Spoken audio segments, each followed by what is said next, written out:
So I'm Robert Feldt, I'm from Sweden, professor of software engineering at 2 Swedish universities. And my talk will be a little bit different, so it feels a bit weird to have colleagues, scientific colleagues here, but I will do a really kind of high-level overview to give you a map of different ways you can apply AI in software engineering. Based on that map, I think there are some lessons learned and some advice for kind of an overall strategy, how you can slowly adapt AI in different ways in actual software systems, industrial ones. So a little bit about myself. So our group focuses on software quality in a general sense, so a lot of that is testing, but it can also be the connection from requirements to testing and change impact analysis and so on. We also have another leg, which is using psychology and sociology to understand how software teams and software organizations work efficiently together. This has been slow to get started. I think our first paper we did in 2005, and it took maybe 4 years to get that published. So to get engineers to accept psychology research was hard. But now we have, from the Swedish aerospace company Saab, we've had funding for many years for doing that type of research. And then the third thing has been applying AI in a general sense. And maybe this last part has been where I've done most work with industry, actually. Test optimization, analysis, and so on. So, just to say a little bit more about my practical background, I've been a programmer since I was quite young, and I started consulting pretty early. And I actually also sold my first program. It's a little bit embarrassing because I realized when I was older that it's actually a bin packing, a simple optimization program. I sold it to Stena Line for how they should balance when they load different trucks onto the ships. But I didn't understand at all what I was doing, but in the 80s there weren't that many software consultants around. So, but I mentioned this because throughout my academic life I've had this second leg, which is to work with companies in actually helping them improve in some ways. And a lot of that has been to apply AI to actually improve software engineering and software systems in some ways. Okay, anyway, the main message that I hope I can give you in this talk is that AI can be applied in many different ways in software engineering. I think you will see several examples here today. Maybe the focus will be on testing and on program repair and program change and so on. But there are many other ways you can apply AI, and AI is not a single thing. Actually, it's kind of a moving set of advanced technologies, and what we call AI tends to change over the years. Some of it is just statistics or advanced statistics, and other things are more particular for AI. And I want you to have a very broad sense of what AI can be. And I think that a very simple model of how we can apply AI in software engineering can actually help you analyze different approaches and be helpful in setting a high-level strategy for how to do this. So I'll present the AI in software engineering application levels, or the AI SEAL taxonomy.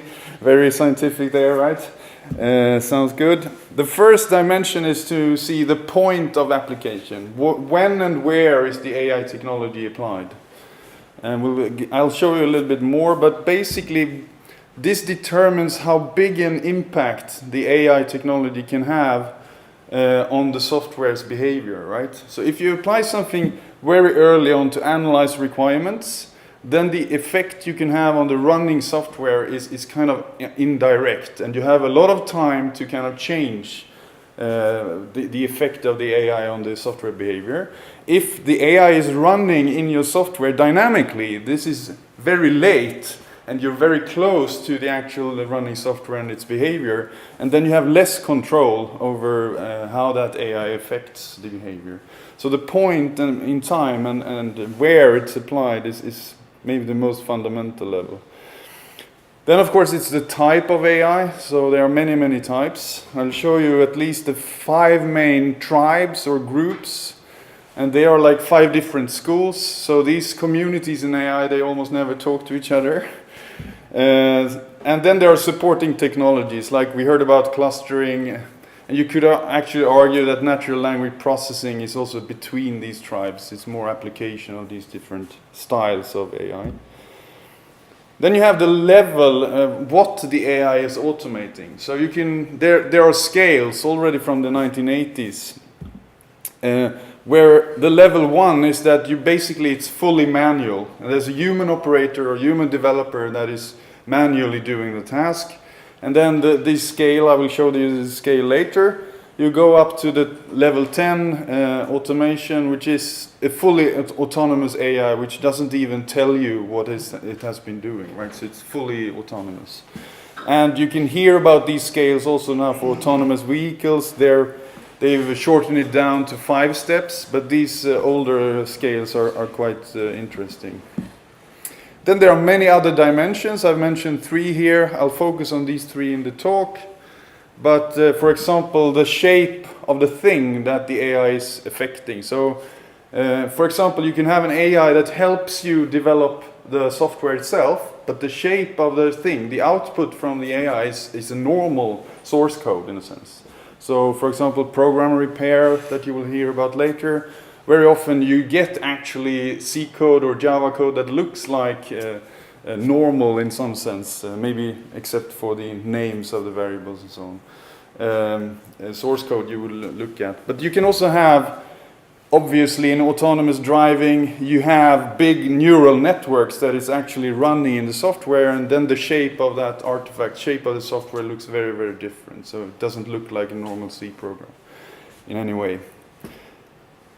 Okay, so the first dimension, the point of application. So you ask yourself, when is the AI technology applied? If it's pre-deployment, so if it's before you compile and ship the software, that's the first thing to look at. And then we look at what's the effect on the source code. If it's indirect, we call this, in this taxonomy, a process application of AI. So you can imagine anything having to do with improving requirements. This doesn't directly affect the actual source code that is compiled and goes into the system. It happens early on, so it's more related to the process, the development process that you use to develop the software, right? So this would be an indirect effect, and it happens pre-deployment.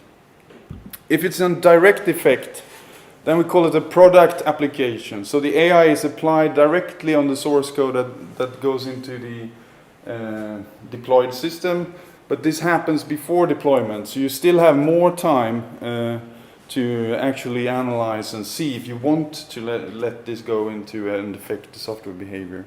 So a typical example here would be automated program repair. So this is a direct effect on the source code, but it happens pre-deployment, so you can analyze what the effect might be, and you can decide whether you allow this to go into the software.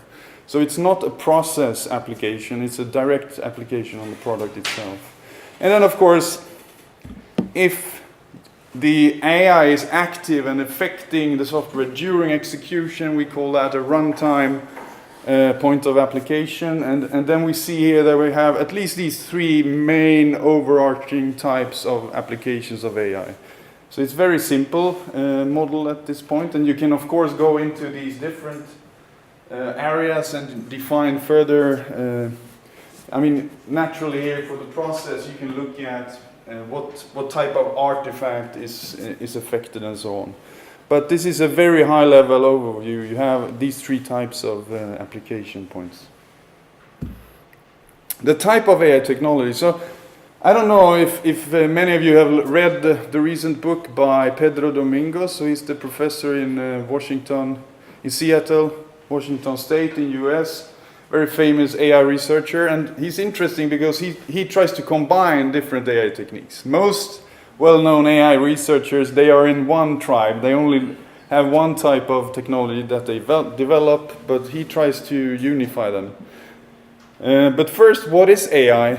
So I think the moving target definition of AI is most useful. If you go and look for the definitions of AI, there are like tons of them. There are whole papers listing 20, 30 different definitions.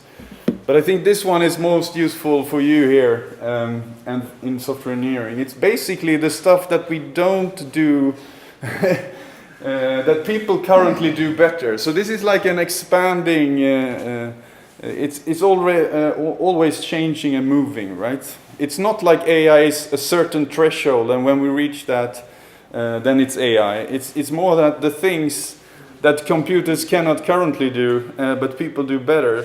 When we then can do that, we call that AI in a sense. And I think that probably, if you look at applications of AI in software engineering, I think this is the most useful. So it's kind of like any advanced technology that we apply, in some way we could call that AI, if it hasn't been applied before. Okay, so Pedro Domingos, the 5 tribes. So there are basically 5 groups, and the most well-known nowadays is the connectionist. So this is inspired by the brain, neuroscience, and they use a certain type of way of optimizing these neural nets called backpropagation, and this was available, as Lionel said, already in the 80s. And you know, you could argue that many of the current present-day results are still basically neural nets, a little bit larger because we have more compute power, and that they are still using the backpropagation from the 80s. Of course, there's been, you know, refinements and whatnot, but recently, in the last month, there was a paper showing that if you go back to the very basics, you can actually get very similar results to the recent and more advanced ones. So, you know, you could argue that this has been around for long, and it's just that we have much more data and much more compute power that makes it work. But this is the only one type. So deep learning is in the connectionist school, but you have all other kinds of schools. Many people in this room have been in this school using evolutionary genetic algorithms. And it's inspired by Darwin and, you know, abstractions of processes that we know goes on in biology. And kind of the most advanced example of that sort would probably be genetic programming, because that can search for structure and not only optimize different parameters. But you have other schools. So the symbolist would be a more older tribe. This is people using Prolog and kind of trying to express knowledge in logic framework. And how do we automatically reason and so on would be typical things they do. Bayesian is maybe the one you could argue getting the most attention recently, because this is very powerful and has been around forever, but it's only in the last 5 to 10 years you have practical tools that can work on large-scale problems. And actually, I would argue that the combination of Bayesian and neural nets is maybe the most active area of research nowadays in AI. And then in the 90s, you had the analogizers. So these are the people who basically say that the way to think about a new situation is to find the closest analogy, so the closest situation you have in your knowledge base, and you try to extrapolate what you should do based on your previous history. So in some sense, it's a big memory. And then you find the most similar cases, and you find your actions based on what you've done before and seen that worked. And I recommend this book. It's very high level. You can read it in a couple of hours. But it's a very interesting way to view this, you know, very different schools of thought, actually, about how you can do machine learning and AI.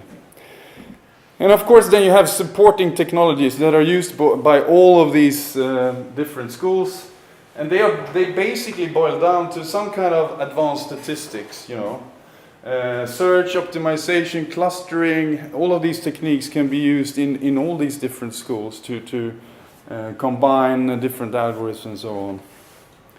So I think this is pretty important, because for all the different types of applications we want to do in software engineering, you can probably find a different AI technology and they have different trade-offs, they have different strengths and so on, and you could consider, I would argue against always using, you know, deep learning, because now there's a lot of, you know, interest in that, But there are many other ways you can do it, and depending on what you're trying to achieve, that you have to find the right tool for the job and so on.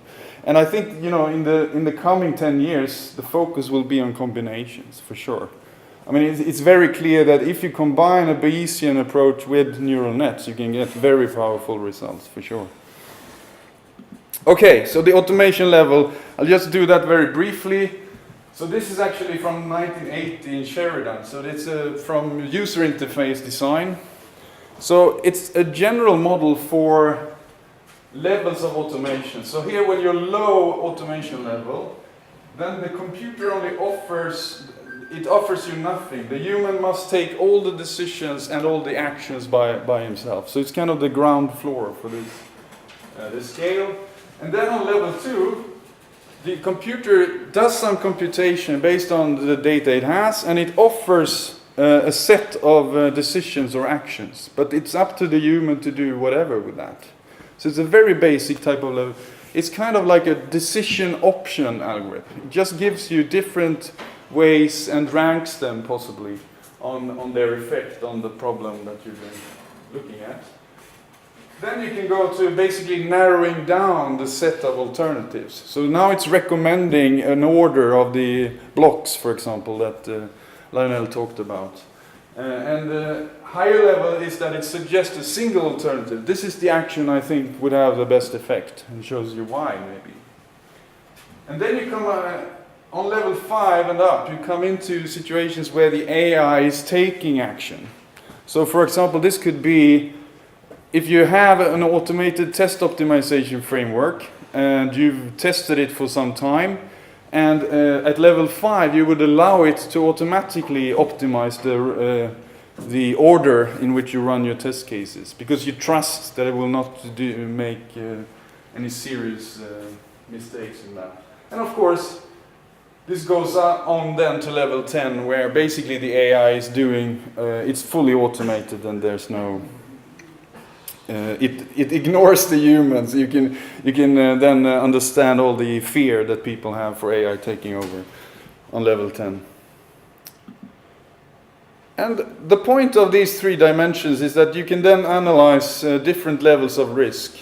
So I suggest that there's at least a basic ladder of increasing risk.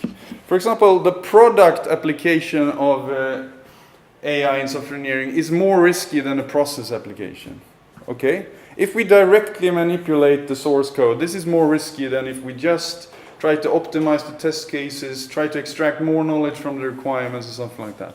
It's just because we don't have such a direct effect on the executing behavior later, because we're not changing the source code, and we have much more time to go back. And of course, a runtime application is much more risky than even a product application, because if the AI is executing dynamically while the software is executing, then we have to know something about the limits of the actions it can take and so on, right? And then of course higher level of automation on the 10 level scale is also higher levels of risk, because basically the higher level of automation you have, the less time you have to reverse the action that the computer has taken, right? On low levels, there's nothing to reverse, but you risk missing some option that might be better than what the computer have proposed to you. So there's still higher level of risk the higher up you go on that scale. Yeah, so you have less time to reverse the decision. So the basic strategy for a company who wants to apply AI in software engineering is then, if the technology, AI technology you want to apply, if it's Bayesian, if it's deep learning, if it's some kind of support vector machine or whatever it is, you need to start at the low level of automation, and you need to start at a lower point of applications. You would more apply it for decision support during the process. This is a less risky, much more less risky way to apply AI than if you're directly changing the source code, or if you're directly changing the behavior. Rosbe? Yeah. It's interesting. These levels are very interesting. Actually, I also found that the granularity is very fine.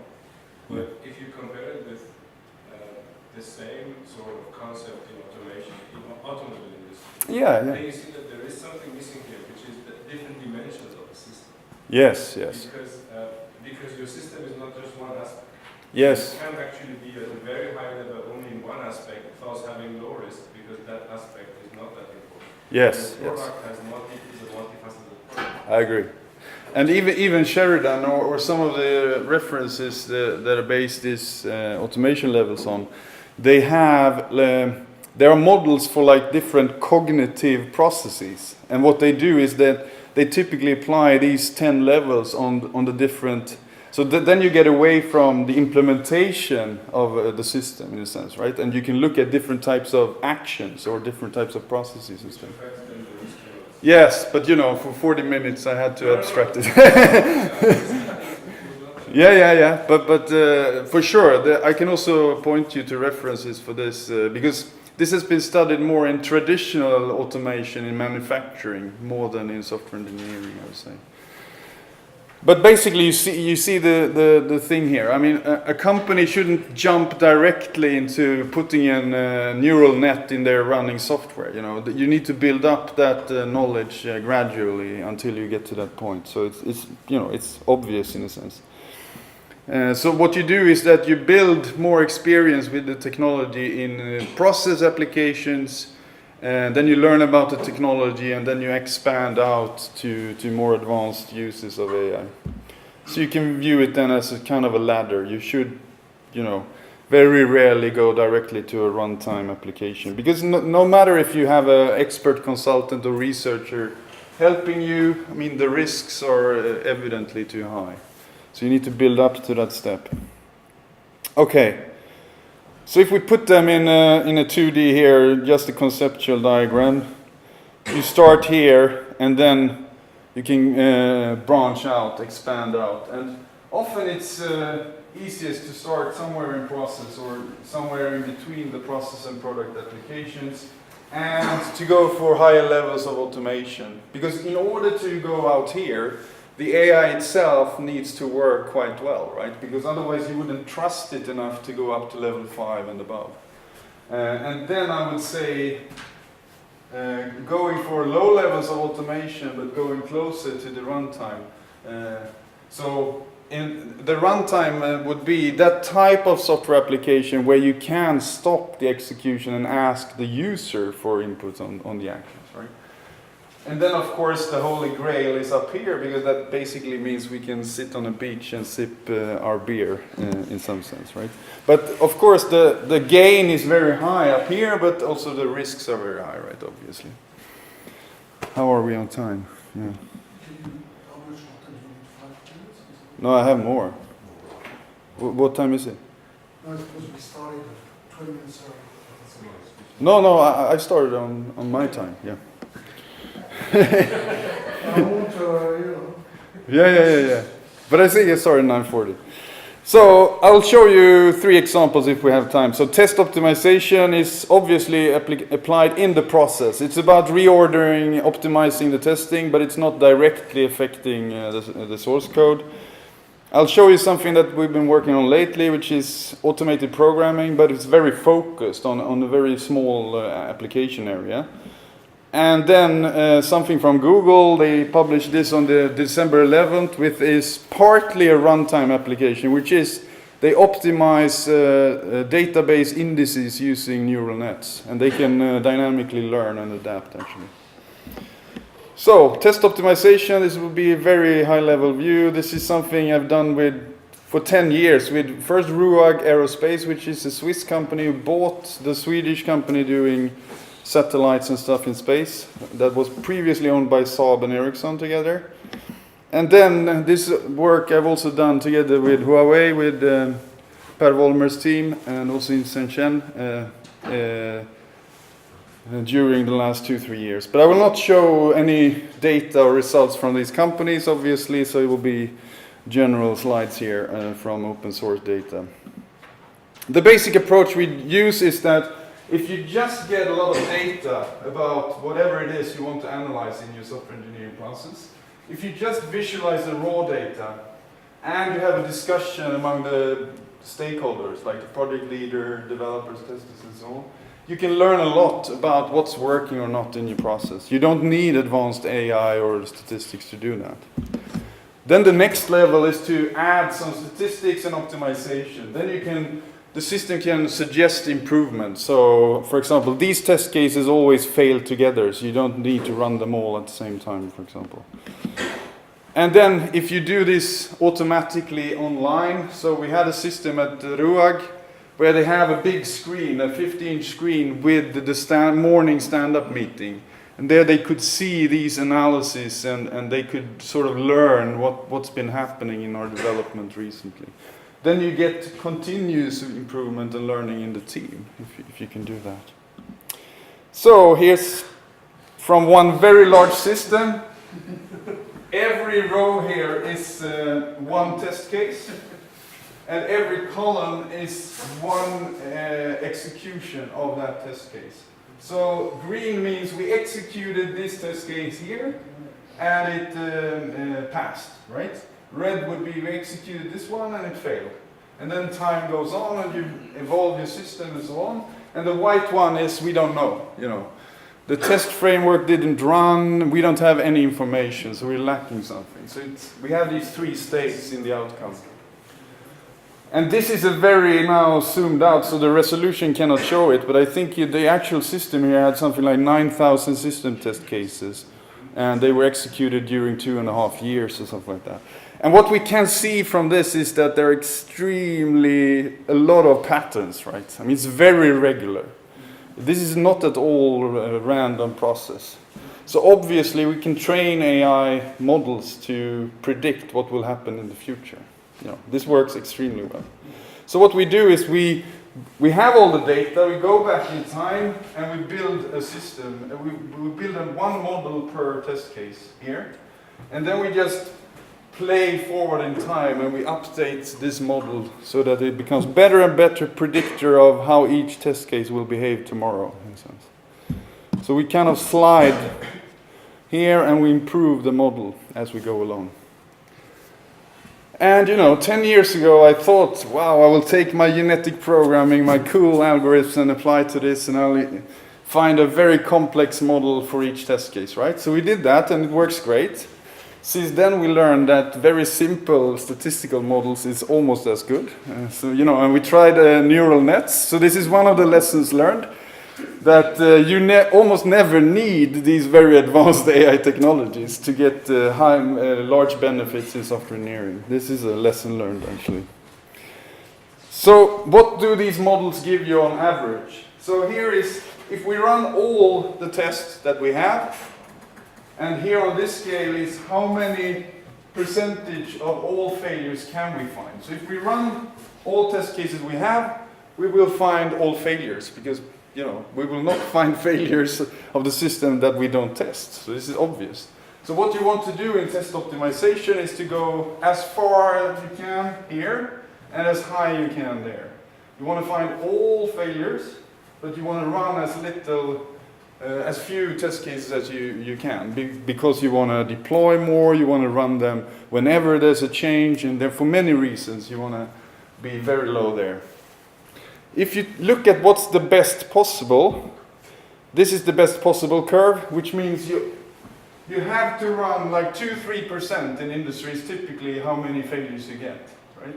So on average you get 2 to 4% test cases failing.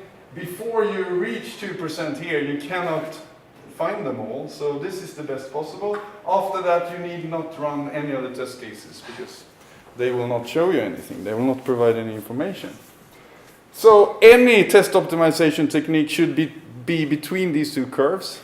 If we are at this curve, then we are God, or whatever you want to call that. We know everything about the future. If we are below this curve, we are worse than throwing a dice. So every technique needs to be between these two curves. The best technique we could find around 2010 in the literature, we looked at 220 papers. About 2 of them could be applied to large industrial systems. And the best was Fasil-Assad, a paper from 2009. And in the paper they only tested up here, and we realized why when we tested it down here. Because it doesn't work so well down here. So if you go from running all test cases to running 70 or 80%, it's pretty good. You can still find like 90% of all failures. The problem is that all companies want to be down here. And then it's worse than random. Okay, I have very little time. So this is when we apply the genetic programming. Just optimize a model for each test case, predict tomorrow, and obviously, you know, you could do better with deep neural nets in many layers, but you know, the gain will be fairly small. You know, you can push this a little bit, but to be perfect, you cannot do. So I have to go much quicker. We can also look at the similarity of test cases, and you can then use clustering to get like a high-level overview of the test suite. And different systems looks very different. This can be very useful for these optimization algorithms because they can basically, you don't need to run all the test cases that behave very similarly. So you can sample in these different clusters. Okay, so I'm very tight on time. Quality of data is more important than advanced AI technologies. So how much data do you have? Do the data represent all the important aspects? And simple models are almost always as good as advanced models here. For most companies, you know, you don't need the very advanced recent stuff that you hear about in the media. Data is often unreliable. So no, even if you get a better model, it's still going to be like 20 or 30% wrong because the data is not reliable. Simple statistical models are often easier to understand, so they are robust. And then online algorithms almost always worth it. So these are algorithms that don't need a lot of data to start learning. So they learn for every new case you add, they become a little bit better. And I know that Huawei has the fastest decision tree online learning library in the world. I saw recently it was published this year. So you already have this technology in a sense. You just need to apply it to your own processes. I think now you mostly use it in the running software to optimize the network routing and so on. I don't know, but that's what I think. But you can apply this to your own processes to get very scalable solutions. Visualizing the result is almost as important as the AI itself. If you cannot show what's happening, the engineers will not trust it. And an AI system is not enough. You also need to train people and educate them. What does the system mean? What does the analysis mean, and so on. Okay, so I will not talk about focused auto-programming. I had a very nice example involving Lionels data here.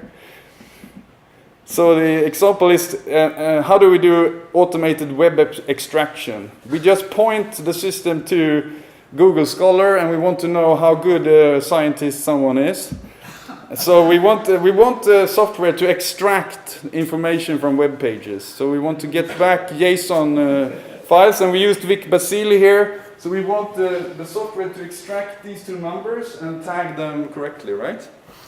The traditional way to do this is, I need some library to get data from the web, then I need some library to parse that data, XML or HTML, then I probably do a couple of regex to get the data I need, and then I do custom code to do this. But in an adaptive AI library, you just have the atoms, and then you give the examples. And then it learns to use the atoms it has to extract the data you want. So the example here, we used Vic Basili and Lionel Briand as examples. Sorry, that's what I had. So in the library you say, from these two examples, where we give the input is the URL and the output is the output we want.